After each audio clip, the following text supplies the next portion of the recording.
Hello everyone, welcome back to this week's episode of Life with Hope. You're just finding me in all these different areas of my house. You get to learn all these new spaces. This is my exciting bathroom.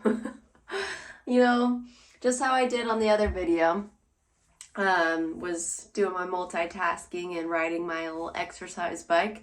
This time I'm gonna just curl my hair because why not? I like to do this because when I put in the time and the effort to curl my hair once, takes about 30 minutes or so. I'd say about 30. But once I do that, I can literally keep my hair for like 3 days. It's incredible. I don't know what it is, but it's like no maintenance after that. And I love it. So it's just like put in the time now. But anyways, as many of you know, I digress. I squirrel brain. For those who don't know me and this is your first episode watching, welcome.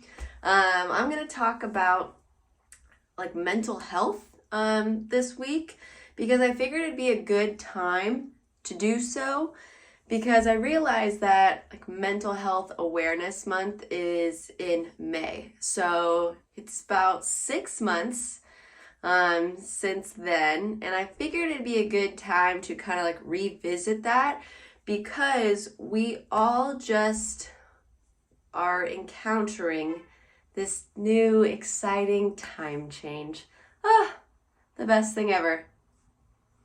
I'm kidding. I absolutely hate it. I think it's so terrible and it's so upsetting because my sunshine leaves me so much quicker now and I hate it, guys. I hate it. So there are many adjustments that we need to make. So, we're going to just talk about some of those different areas there. And at the same time, you're going to be getting a hair tutorial. I am no hair artist, nor am I a very good hair doer maker. Anyways, okay, so one of the first topics I want to talk about is like coping strategies from holiday stress. I think this is a good topic because we're approaching the holiday season. We're basically in it. Right around the corner is Thanksgiving, and just before we blink our eyes, it's going to be Christmas. So that's just kind of an inevitable thing for people is to deal with the stress of the holidays. There's a lot to do, a lot to think about, a lot to plan, a lot of get-togethers, etc., etc. And so I think one of the good ways to cope with it is creating a like time management plan. So whether that be something where you're old school and you like to write in a calendar, or just write it down on like a post-it note or something, or if you're someone who is up to date with the digital age and you put all your things in your calendar on your phone or your computer or whatever it may be. I even went a little bit more in depth recently because I needed to for my coaching, is this like color-coded timesheet. So I created one of those to just kind of map out what it is that I need to be doing and committing to those things and those timelines. So I think that will be super helpful during this holiday season is looking at the next month and a half, 2 months, because they are going to fly by. But we also might have a good idea of what things are coming up on what days, because people like to plan ahead and have, holiday parties and whatnot. So those are already kind of on a lot of our schedules. So if you have an ability to map all that out, that might help deal a little bit with that stress. And then another thing is just like creating a really relaxed environment at home. Like just having your home be your sanctuary and having like once you walk in the door, you're just like, here's my peace. I'm home, I'm comfy, all is good, all is well in the universe. So that's one of the first topics I want to discuss. And then the next one being just self-care in general. If some of you have been seeing on like my Instagram or other places on my regular, whatever it may be, is some self-care routine that I have implemented is Sundays, self-care Sundays, SCS. Yep, that's what I've been calling it. So SCS, I do a little like pumpkin enzyme face mask, and I do like a bath. I read my book or don't read my book, just kind of relax in the tub. But yeah, just making that like little routine, something that you're looking forward to for just yourself. Like just something that you're like, this is my me time, and giving that to yourself and giving yourself what you deserve. So implementing a self-care routine during this crazy busy holiday season, even if you can't do it for, I don't know, like maybe a whole night sounds like too much, but if you commit to 10 minutes of whatever that may be, whether you need to, I don't know, like just journal in a little notebook, or if you need to get out and just go out for a quick walk or something, something to just like namaste. And then another thing, like with self-care, is also how I like to look at it is doing fun things, doing stuff that gives you joy and happiness. And for me, that's a lot of times like being with friends, like having a girls' night out, or just being with the people you love and doing a fun activity, whatever that may be.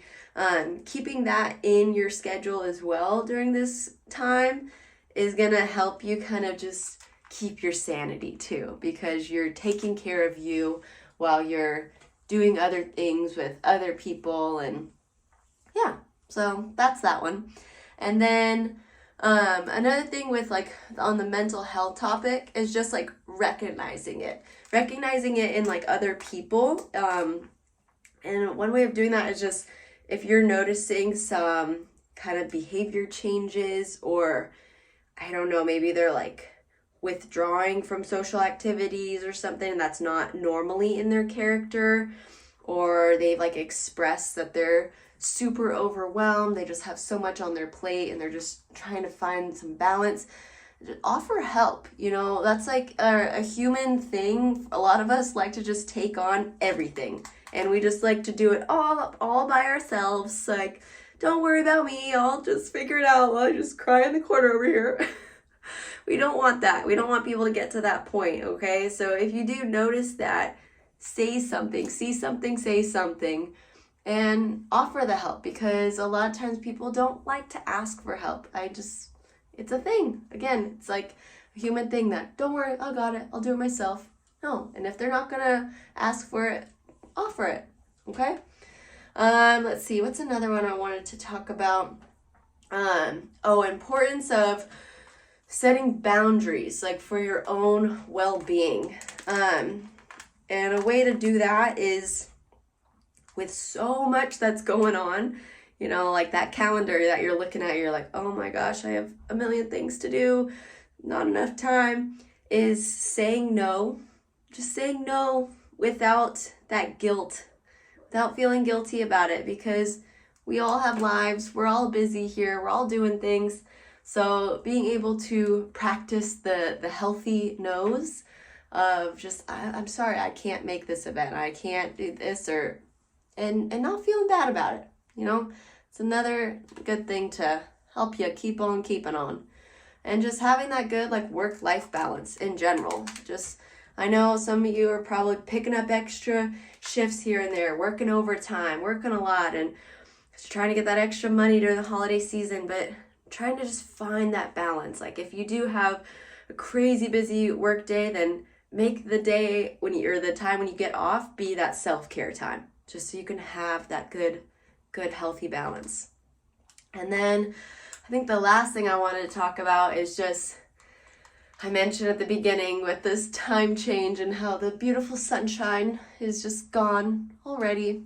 It's like 5 p.m. It's so upsetting.